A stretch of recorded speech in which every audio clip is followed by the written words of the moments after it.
Now we're going to talk about the very powerful encounter of the outpouring of the Spirit at the end time. Is this will be part of in my book coming up. Acts 2 verse 14. Then Peter stood up with the elders. Okay, these people are not drunk as you suppose. It's only 9 in the morning. It's only 9 in the morning. No, this is what the prophet Joel spoke. In the last days, God says, verse 17, okay? I will pour out my Spirit on all people. In the last days, I will pour out.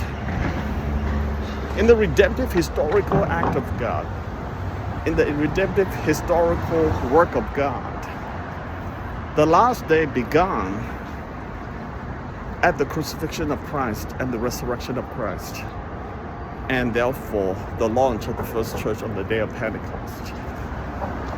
You know, with that said, that means that we are 2,000 years after the inauguration of the last days. The Spirit has the Spirit been poured out? Yeah, spots and bits and pieces. Martin Lloyd Jones, he has written books and preached many sermons of revival. And I know that this is a subject that's hardly preached, but I do know that John Tyson in Manhattan, Midtown, he preached that quite a bit. In a way that you preach what you get, I think. It's like Jesus said, if you don't ask, you don't get. You ask, you don't get, because you ask with the wrong motives. What happens if we ask with the right motives and not getting, and we keep asking? We sure get it. Okay, so, and you said, I will pour out my Spirit on all peoples. Your sons and daughters will prophesy. Your young men will see visions. Your old men will dream dreams. Wow. Every single thing here be missed out or neglected in most of the all my classes on the reform world. I just really don't see anybody preaching and teaching about this. That's why there's a need to capture all this from the reformed evangelical standpoint, which is what is making it so great. That in the book, I'm all talking about the congruent power of the reformed and the charismatic. In other words, the Word and the Spirit.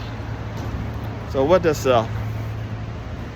you see, first of all, just real quick now, what are the things that when God poured out His Spirit? Number one, prophesy. Prophecy has been largely eradicated by any of this reformed evangelical literature or teaching. All prophecy ceased at the apostolic age. That's why we need a chapter for that. I would say prophetic utterances that they give you the utterance, the Word of God in such way, you know, the canon, that's closed. There is no more revelation with that. The Bible is complete. There's no more further revelation. But the prophecy, 1 Corinthians 15, is really talking about encouragement, exhortation, edification. In fact, Paul said, do not forbid in speaking in tongues, but earnestly desire spiritual gift, especially the gift of prophecy. That's a major chapter I want to write. I want to build on. You know, that people will know and understand. Prophecies for us is today, but to handle it, you got to be strong in the Word of God. so that you can handle it biblically. In fact, it's quite controversial. Even Paul said, if you have a word to prophesy in church,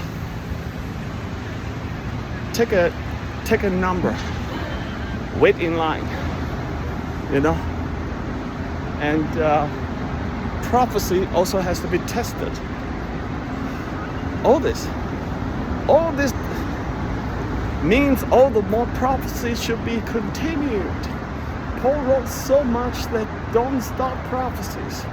What we see today is a lot of churches stop prophecy. Now prophecy is a bit tricky from my perspective and my understanding. I think the prophecy, or I would call this as the utterance of the thought and the word of God at the right time, at the right place, for the right people, for the right group of people. A lot of times, these prophetic words come through in the preaching. That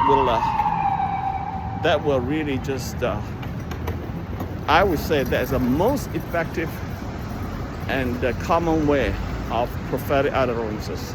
Yep, that's true. And prophetic writing too. Yep.